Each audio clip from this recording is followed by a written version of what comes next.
मध्य प्रदेश में ओबीसी वर्ग को 27% आरक्षण देने के मामले में सुप्रीम कोर्ट की सुनवाई आज से रोजाना होगी। सामान्य वर्ग के वकीलों ने अधिक दस्तावेज मिलने के कारण समय मांगा था। कोर्ट ने सुनवाई के लिए नई तारीख तय करते हुए कहा कि हम तैयार हैं, आप नहीं। सुनवाई में से पहले 24 सितंबर से शुरू होनी थी, लेकिन सामान्य वर्ग के वकीलों ने अतिरिक्त समय की मांग की। सुप्रीम कोर्ट में सामान्य वर्ग के वकीलों ने बताया कि उन्हें मध्य प्रदेश सरकार की ओर से हाल ही में 15,000 पेज के दस्तावेज सौंपे गए हैं। इन दस्तावेजों का अध्ययन करने के लिए समय की आवश्यकता बताई है। सुप्रीम कोर्ट ने सुनवाई के लिए नई तारीख आज तय की थी। और बता दें कि राज्य सरकार ने 50% आरक्षण की सीमा पर पार करने के लिए असाधारण परिस्थितियों का हवाला दिया। इस मामले में 1983 की रामजी महाजन आयोग की रिपोर्ट पर विवाद है, जिसमें पौराणिक कथाओं का जिक्र होने का आरोप है। राज्य सरकार इन आरोपों से इनकार करती है। इस सुनवाई से लाखों उम्मीदवारों की रुकी हुई भर्तियों का फैसला भी आने की उम्मीद है। राज्य सरकार ने अपनी दलील में कहा कि उसने 50% की सीमा तोड़ने के लिए असाधारण परिस्थितियों का सहारा लिया। सरकार ने 15,000 पन्नों का हलफनामा दिया है। इसमें ओबीसीज के सेवाओं और सार्वजनिक जीवन में कम प्रतिनिधित्व पर सर्वे, आयोग की रिपोर्ट और प्रशासनिक डेटा के शामिल हैं। मध्य प्रदेश में ओबीसीज और आदिवासी लगभग 50% आबादी बनाते हैं। तो ओबीसी आरक्षण को लेकर लगातार सुनवाई जारी है। लगातार दोनों ही पक्ष अपनी दलीलें पेश करते नजर आ रहे हैं। हालांकि सामान्य वर्ग ने कुछ समय की मांग की है, क्योंकि एक बड़ा दस्तावेज उन्हें प्राप्त हुआ है, लगभग 15,000 पन्नों का, जिसके अध्ययन के लिए उन्हें समय की ज़रूरत है। और उसके पश्चात ही वो आगे की सुनवाई को बढ़ावा देंगे। तो ओबीसी आरक्षण पर सुप्रीम कोर्ट की सुप्रीम सुनवाई, सामान्य वर्ग ने अतिरिक्त समय की मांग की है और कुछ समय के पश्चात ही वो आगे की सुनवाई में शामिल होंगे। तो ईडब्ल्यूएस समेत आरक्षण पहुंचा है और आपको बता दें, राज्य ने ठोस डेटा पेश किया है कोर्ट में। उसके साथ ही अब आयोग ने 35% ओबीसी कोटा सुझाया है। सुझाव यहां पर दिए गए हैं। सोशल मीडिया पर भ्रामक दावे भी लगातार वायरल हैं, जिनसे सरासर इनकार किया गया है। सरकार की निगरानी में जांच शुरू की गई है। और आपको बता दें, हाईकोर्ट ने 2 बार लगाई है रोक, जिसके पश्चात अब सुप्रीम कोर्ट तक मामला लगातार चर्चा का विषय है। 2024 में सभी याचिकाएं ट्रांसफर हुई और अब सुप्रीम कोर्ट तय करेगा कि आरक्षण की क्या वैधता होगी। आखिर कब मिलेगी युवाओं को नौकरी? सुप्रीम कोर्ट के फैसले के पश्चात ही ये निर्णय सामने आएगा। सुप्रीम कोर्ट में रोजाना इसकी सुनवाई की जाएगी। कोर्ट में 15,000 पेज के दस्तावेज पेश किए गए हैं। वकीलों ने दस्तावेज पढ़ने के लिए समय मांगा था। अध्ययन के लिए यहां पर समय की मांग की गई। 24 सितंबर से शुरू होनी थी सुनवाई।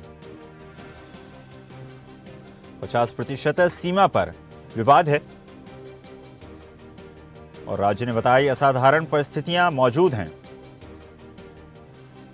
और एक बार फिर से चर्चा में है रामजी महाजन की रिपोर्ट, जिसको लेकर एक बार फिर विचार विमर्श किए जा रहे हैं। रामायण महाभारत संदर्भों पर भी सवाल उठे हैं। चलिए खबर पर अधिक चर्चा करते हैं। News head digital Aniruddh Sonone हमारे साथ जुड़ गए हैं। अनिरुद्ध जी, लगातार सुप्रीम कोर्ट में सुप्रीम सुनवाई आरक्षण को लेकर जारी है। दोनों ही पक्ष दावे और दलीलें पेश करते नजर आ रहे हैं। क्या कुछ अपडेट, किस प्रकार से देखते हैं सुनवाई को?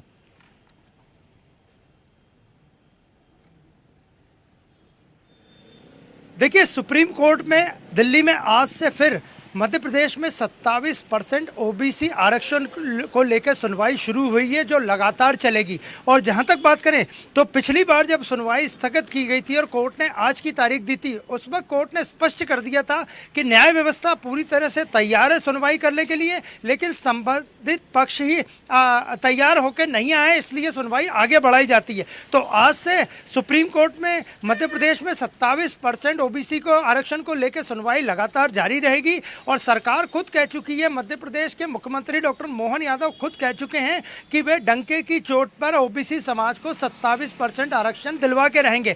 कई तरह के सामाजिक संगठन, ओबीसी महासभा, ओबीसी के नेता आज सुनवाई के लिए दिल्ली में ही मौजूद हैं। और भोपाल की बात करें तो भोपाल में भी कई सामाजिक संगठन और ओबीसी समाज से जुड़े लोग इस सुनवाई पर नजर रखे हुए हैं। और आज की सुनवाई कितनी महत्वपूर्ण है, इस पर चर्चा करने के लिए हमारे साथ मौजूद है राम विश्वास कुशवाहा, जो कि समग्र ओबीसी के नेता भी हैं। सर, ये बताइए आज की सुनवाई कितनी अहम है? पूरे देश की निगाहें आज सुप्रीम कोर्ट की ओर अपनी नज़रें गड़ाए हुई हैं और मुझे पूरा भरोसा है कि माननीय उच्च न्यायालय ओबीसी के 52% आबादी के पक्ष में न्यायोचित निर्णय लेगा, जो सबको आसान्वित हैं और इसमें मैं सबसे पहले आपके चैनल के माध्यम से मध्य प्रदेश के मुख्यमंत्री माननीय डॉक्टर मोहन यादव जी को बहुत बहुत बधाई देना चाहता हूं कि उन्होंने स्वयं इस दिशा में पहल की है कि ओबीसी को आनुपातिक आरक्षण 27% होना चाहिए।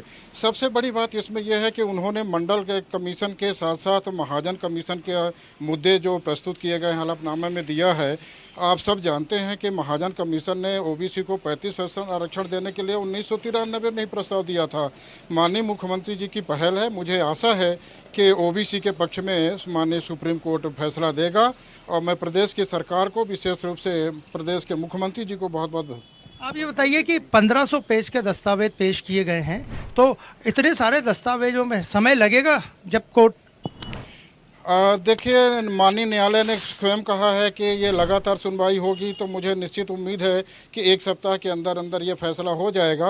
1500 हलफनामे में महाजन कमीशन, मंडल कमीशन की रिपोर्ट है, इसलिए उसके पेज संख्या हो सकती है, लेकिन सरकार ने तथ्यात्मक जो पक्ष प्रस्तुत किया है तो निश्चित तौर पर उसमें ओबीसी के पक्ष में फैसला है। कांग्रेस भी खुद को मध्य प्रदेश में ओबीसी वर्ग का हितैषी बताती।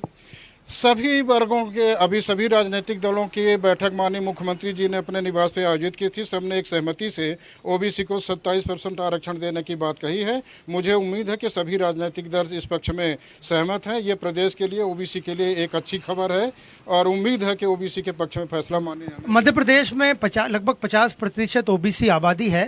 क्या आपको लगता है कि जिसकी जितनी भागीदारी उसकी उतनी हिस्सेदारी पर कोर्ट फैसला दे देगा? बिल्कुल देना चाहिए और माननीय न्यायालय से तो ये ओबीसी की अपील भी है और ये मांग बहुत पहले से चल रही है कि जिसकी जितनी संख्या हो उतनी उतनी हिस्सेदारी होना चाहिए।